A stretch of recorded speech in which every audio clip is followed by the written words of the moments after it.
مولاي صل وسلم دائما أبدا على حبيبك خير الخلق كلهم. مولاي صل وسلم دائما أبدا على حبيبك خير الخلق كلهم. مولاي صل وسلم دائما أبدا. نحمده ونصلي ونسلم على رسوله الكريم. اما بعد فاعوذ باللہ من الشیطان الرجیم. بسم اللہ الرحمن الرحیم. وَيُعَلِّمُهُ الْكِتَابَ وَالْحِكْمَةَ وَإِنْ كَانُوا مِنْ قَبْلُ لَفِي ضَلَالٍ مُبِينٍ. صدق اللہ العلی العظیم وصدق رسولہ النبی الکریم ونحن علی ذلک لمن الشاہدین والشاکرین والحمد للہ رب العالمین. حضرت گرامی،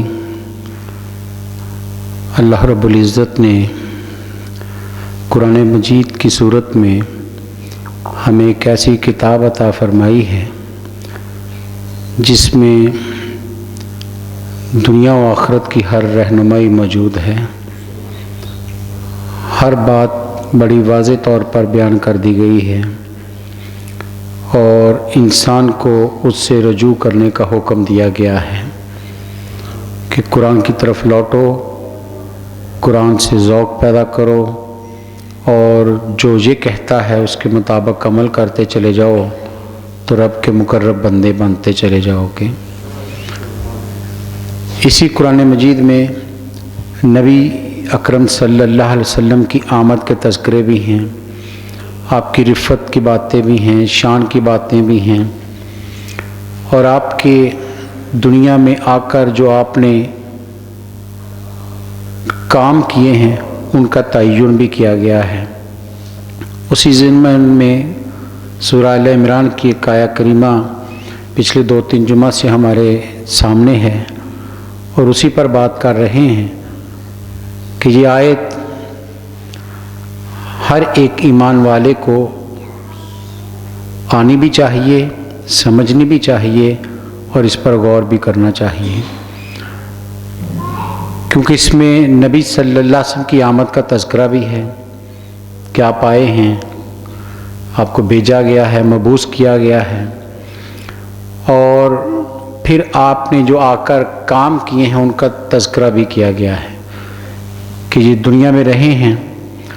23 سالہ نبوی دور جو ہے اس میں جو آپ کا کام کرنے کا طریقہ تھا، اس کے نیچے کیا حکمتیں تھیں، کس کس امور پر آپ نے کام کیا ہے، کس کس رخ پر، کس کس جہت پر کام کیا ہے. آپ کا پوری زندگی کے لیے آپ کا پیغام ہے، اسوہ ہے، لیکن اس کے نیچے 4 بڑے مقصد قرآن نے بیان کیے ہیں کہ یہ 4 بڑے کام ہیں جو ان 4 کو سر انجام دے گا، اپنی زندگی میں ان کو رکھے گا تو اس کی پوری زندگی اطاعت رسول میں آ جائے گی، مکمل زندگی بندگی میں آ جائے گی. یہ 4 بڑے میجر قسم کے کام ہیں اور اس میں ہر چیز زندگی کی شامل ہو جاتی ہے.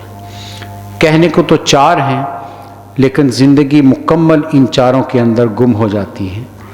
پہلا کہا کہ نبی صلی اللہ علیہ وسلم تلاوت کرتے ہیں، قرآن اترا پڑھ کر سناتے ہیں. یہ قرآن کا حق ہے ہر صاحب ایمان پر کہ قرآن کی تلاوت اس کی زبان پر جاری رہے. قرآن پڑھنے کی استطاعت ہر مومن کو آنی چاہیے، سیکھنی چاہیے، کوشش کرنی چاہیے.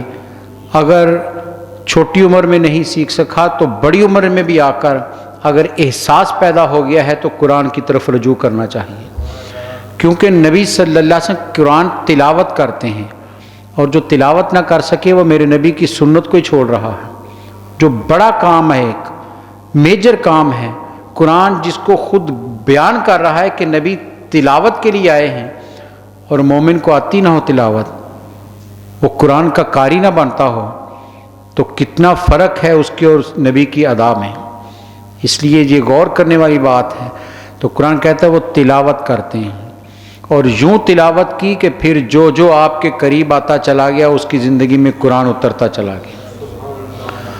اور قرآن نے جو بیان کیے ہیں نا مقاصد، ان میں بڑی حکمت ہے، ترتیب بڑی خوبصورت ہے، ترتیب میں بھی ایک حسن رکھا ہے قرآن نے۔ پہلے کہا تلاوت قرآن، پھر کہا تزکیہ نفس، پھر کہا قرآن کی تعلیم، 3 سٹیپ، اور آخر میں کہا حکمت، چوتھی بات۔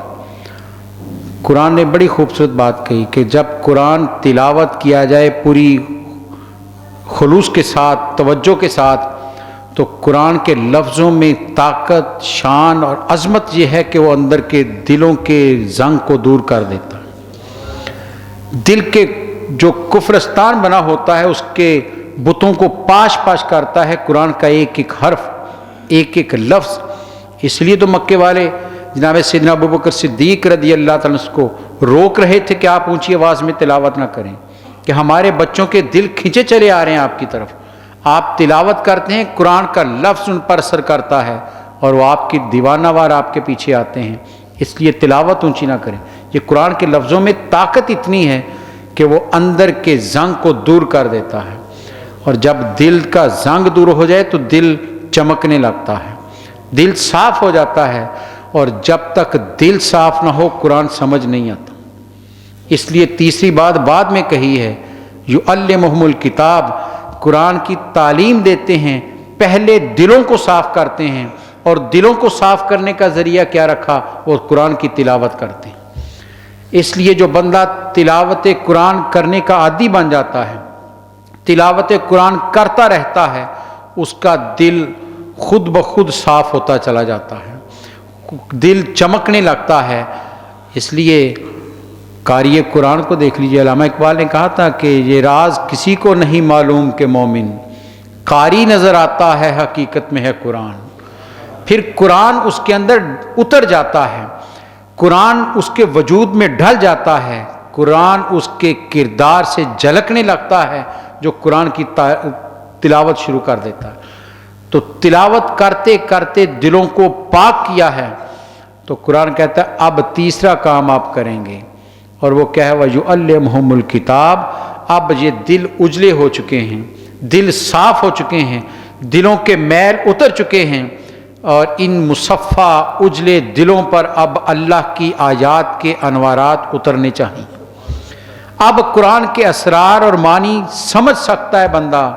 اگر دل صاف نہیں ہے تو قرآن فیض نہیں دیتا ہے۔ یُضِلُّ بِهِ کثیرا وَیَہْدِی بِهِ کثیرا، قرآن خود کہتا ہے بہت سے اسے پڑھ کر گمراہ ہو جاتے ہیں اور بہت سے ہدایت والے بن جاتے ہیں۔ یا اللہ، کوئی کتاب تو ایک ہی ہے، قرآن تو ایک ہی ہے، الفاظ ایک جیسے ہیں، بہکتا کیوں ہے اور ہدایت کیسے پاتا ہے؟ فرمایا جس کا دل محبت رسول سے چمکنے لگ جائے وہ ہدایت پا لیتا ہے، اور جس کے دلوں میں زنگ لگا ہو قرآن اس کو ہدایت نہیں دیتا اور اس کو بہکا دیتا ہے۔ اس لیے قرآن سے ہدایت لینی ہے تو دلوں کے زنگ کو دور کرنا پڑے گا۔ جب دل صاف ہو جائیں تو پھر اللہ کے اسرار سمجھنے آسان ہو جاتے ہیں۔ معرفت الہی اس سے بندے کو ملتی ہے جس کا دل اجلا ہو جاتا ہے۔ صوفیہ کیا ہیں؟ بیٹھے زمین پر ہوتے ہیں، باتیں مستقبل کی بتا رہے ہوتے ہیں، باتیں آسمان کی بتا رہے ہوتے ہیں، وہ چیزیں بتا رہے ہوتے ہیں جو عام انسان کی عقل میں نہیں آ سکتی۔ یہ وہ معرفت ہوتی ہے کہ دل اتنا مصفہ ہو چکا ہے کہ اب اس دل پر اللہ کے انوارات جو ہیں وہ اتر رہے ہیں، اب اللہ کے حکمتیں ان کو سمجھ آ رہی ہیں۔ تو فرمایا نبی صلی اللہ علیہ وسلم کا تیسرا کام یہ ہے وَيُعَلِّمُهُمُ الْكِتَابَ، وہ اس کتاب کو سکھاتے ہیں۔ یہاں پر بڑی خوبصورت بات کی ایک مفسر نے، وہ کہتے ہیں کہ سکھا رہے ہیں تو کن کو سکھا رہے ہیں؟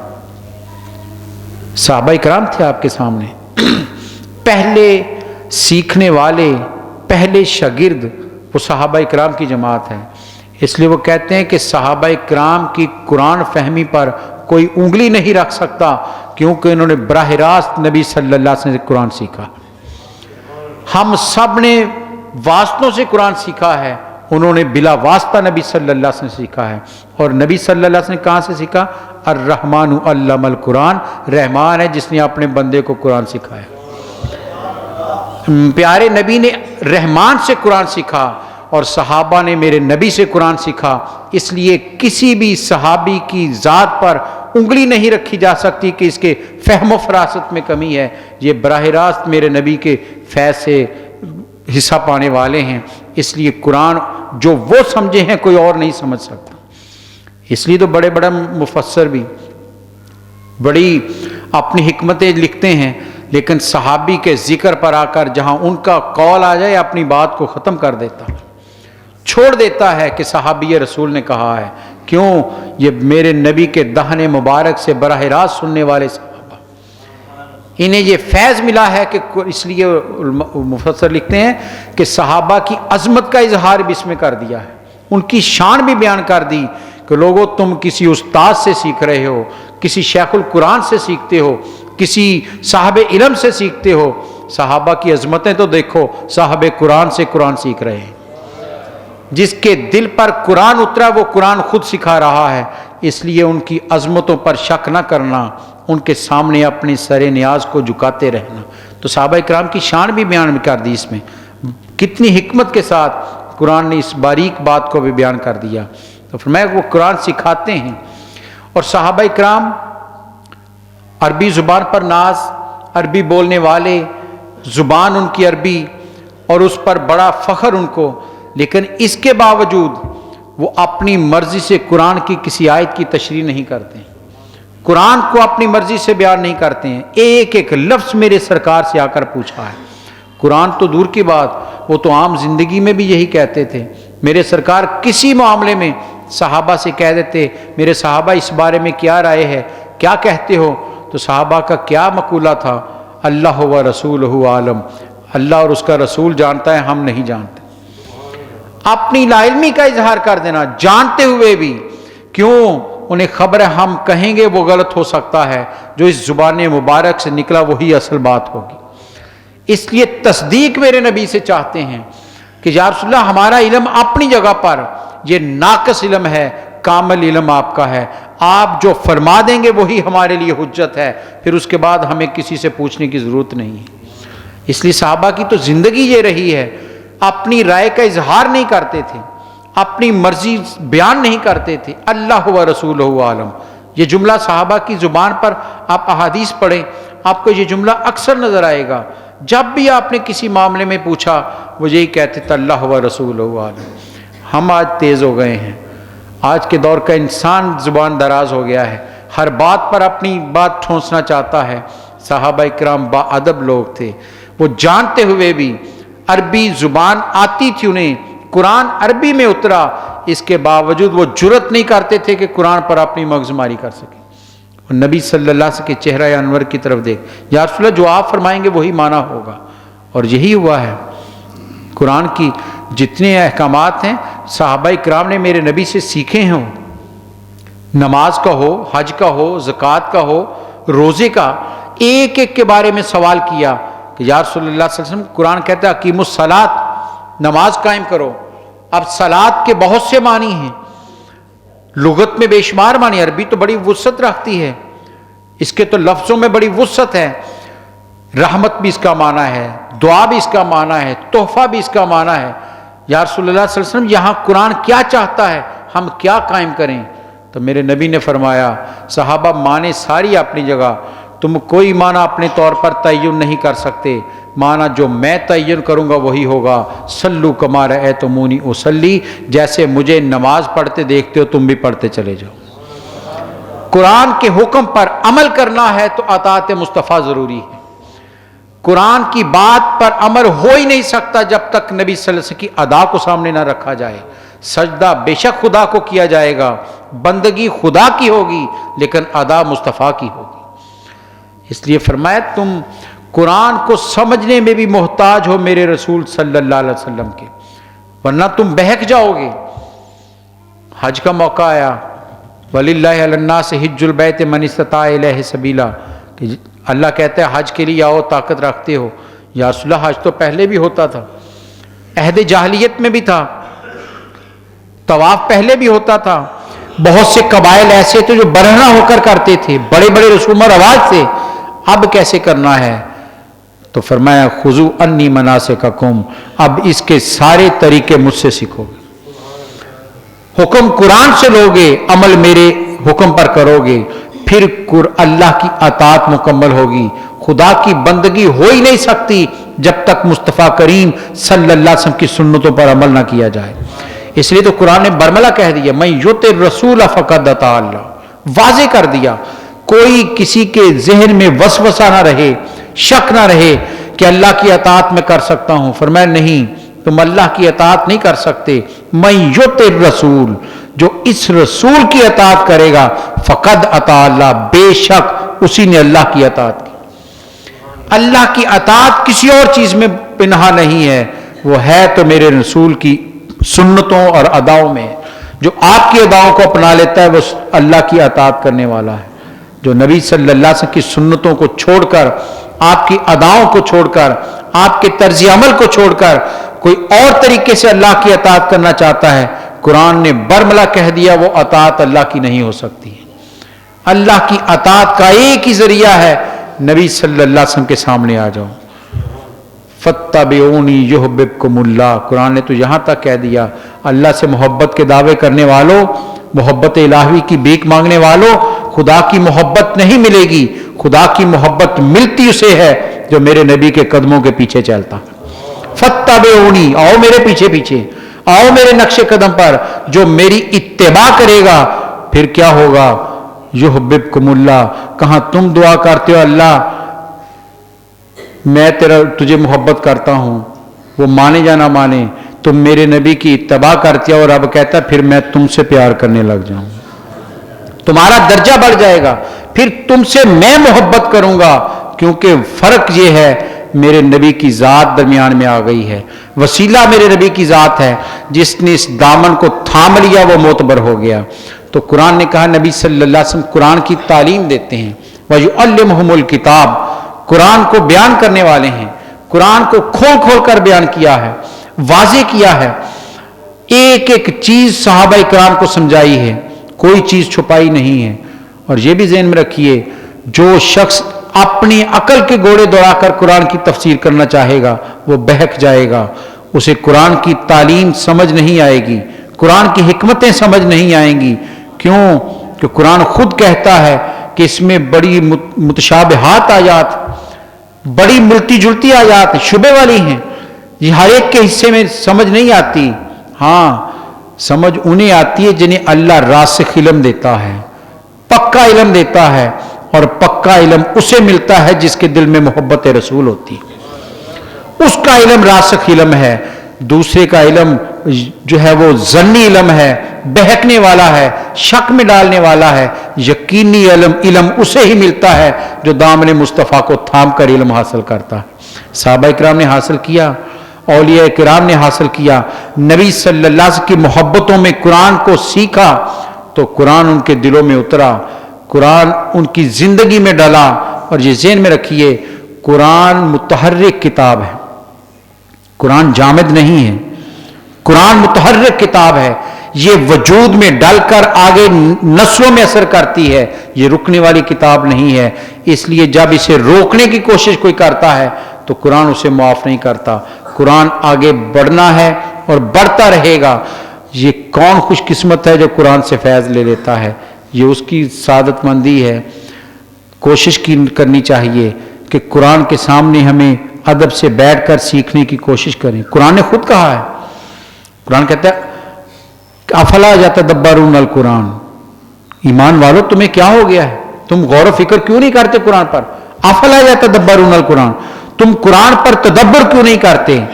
ام علی قلوب اقفالھا، کیا تمہارے دلوں پر تالے لگ گئے ہیں، دل بند ہو گئے ہیں؟ بند دل اسی کا ہوتا ہے جو قرآن پر غور نہیں کرتا۔ قرآن نے واضح کر دیا دل اسی کا زندہ ہے، دل اسی کا چلتا ہے، دل وہی کھلا دل ہے جو قرآن کو سیکھ رہا ہے، جو قرآن پر غور نہیں کرتا، جس کی زندگی میں قرآن فہمی کی کوئی محفل نہیں سجتی، قرآن کی نظر میں اس کا دل بند ہو گیا۔ ام علی قلوب اقفالھا، کیا دل بند ہو چکے ہیں تمہارے، تالے پڑ چکے ہیں؟ ان تالوں کو توڑو، کس چیز سے؟ قرآن کی حکمتوں سے، قرآن کے علم سے، قرآن سیکھنے سے، قرآن کے نور سے اپنے بند دلوں کو کھولنے کی کوشش کرو، اور جب دل کھلتا ہے تو پھر قرآن اندر اترتا ہے۔ اس لیے تو علامہ اقبال نے کہا تھا کہ تیرے ضمیر پر جب تک نہ ہو نزول کتاب، یہ قرآن جب تک تمہارے وجود میں ڈلتا نہیں ہے، قرآن تمہارے کردار سے جھلکتا نہیں ہے، قرآن تمہارے رویوں سے نظر نہیں آتا، تیرے ضمیر پر جب تک نہ ہو نزول کتاب، گراہ کشا ہے رازی نہ صاحب کشاف۔ پھر امام رازی کی تفسیر کبیر بھی پڑھ کر دیکھ لو، علامہ زمخشری کی تفسیر کشاف بھی پڑھ کر دیکھ لو، ایک علم و حکمت کے موتی ہیں، دوسری منطق کی ساری باتیں ہیں، وہ تمہیں نہیں فیض دے سکتی، سمجھ نہیں آ سکتی جب تک تمہارے دل پر قرآن نہیں اترتا۔ دلوں کے تالے توڑو گے تو پھر قرآن کی حکمتیں سمجھ آئیں گی، پھر قرآن کے اسرار تم پر اتریں گے، اور جب تک قرآن کے اسرار اور حکمتیں کھلیں گی نہیں تو حضرات گرامی ہماری زندگی بدلے گی کیسے؟ قرآن تو کتاب انقلاب بن کر آئی، قرآن تو کتاب زندگی بن کر آیا، قرآن تو ضابطۂ حیات بن کر آیا۔ ہم نے کتاب زندگی کو تلاوت تک محدود رکھ دیا، کبھی اس کے معنی پر غور نہیں کیا۔ ہمیں کہاں سے پتہ چلے گا حلال و حرام کیا ہے؟ ہمیں کہاں سے پتہ چلے گا کہ ان مومن کی جو ہے وہ حد کہاں تک ہے، عبادت کا طریقہ کیا ہے، نبی صلی اللہ علیہ وسلم کی شان اور عظمت کتنی ہے؟ ہم اس کا ادراک نہیں کر سکتے۔ یہ ساری چیزیں قرآن سے ملیں گی، جب تک قرآن کو سیکھنے کی کوشش نہیں کریں گے ہم پر اندھیرے چھائے رہیں گے۔ ان اندھیروں کو دور کرنا ہے تو قرآن کی تعلیم کو عام کرنا پڑے گا۔ علامہ اقبال نے نظریہ تعلیم دیا، بہت سے لوگوں نے دیا، علامہ اقبال نے بھی نظریہ تعلیم دیا۔ وہ کہتے ہیں کہ مومن مسلمان بچے کی ابتدا قرآن سے ہونی چاہیے، اس کی تعلیم کی ابتدا قرآن سے ہونی چاہیے۔ اس میں لفظوں کی پہچان بھی ہو جاتی ہے، اس میں ایمان کی سلامتی بھی آ جاتی ہے، اور اس میں مستقبل میں اس کے کردار کی حفاظت بھی آ جاتی ہے۔ جو قرآن سے اپنی تعلیم کا آغاز کرے گا، علامہ اقبال کہتے ہیں، وہ بچہ پھر بہک نہیں سکتا ہے، قرآن سے باہر نہیں جا سکتا ہے۔ قرآن کے لفظ اس کے اندر اتریں گے اور اس وقت بچے کا ذہن بڑا صاف ہوتا ہے، جو آپ اس پر چھاپ لگا دیں گے وہ اس سے باہر نہیں جائے گا۔ اس لیے علامہ اقبال کہتے ہیں پہلی تعلیم بچے کو قرآن کی دینی چاہیے۔ آج ہم نے یہ بھی رواج چھوڑ دیا ہے، ہم جدید تعلیم کی طرف پہلے بچے کو لے جاتے ہیں، قرآن کے لیے فکر بعد میں کرتے ہیں۔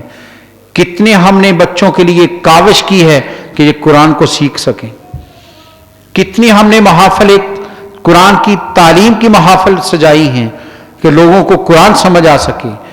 ہم ہر ایک مضمون کے لیے الگ الگ بچے کو استاد رکھ کر دینے کو تیار ہیں، قرآن کے لیے سمجھنے کے لیے کبھی نہیں کوشش کی، جبکہ قرآن کہہ رہا ہے اس کے بغیر تمہاری نجات نہیں، اس کے بغیر زندگی مکمل نہیں ہے، بندہ ایک کامل بن نہیں سکتا۔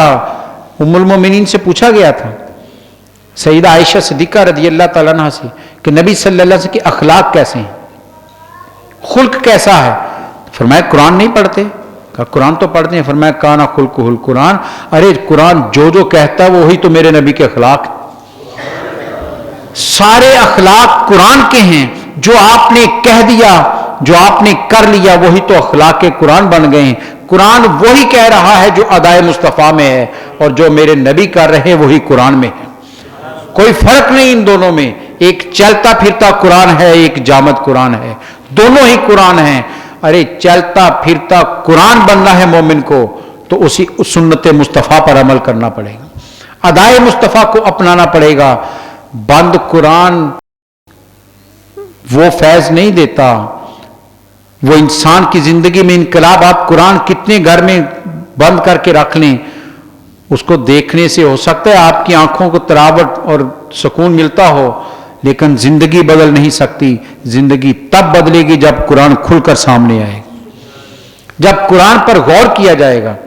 اور حدیث ہے نبی صلی اللہ علیہ وسلم کی، فرمایا ایک عابد، ساری رات عبادت کرنے والا، ساری رات قیام اور رکوع اور سجود میں گزارنے والا، فرمایا اس کی بجائے ایک عالم جو رات کا ایک لمحہ قرآن پر غور کر کے گزارتا ہے اس کی ساری رات سے بہتر وہ لمحہ.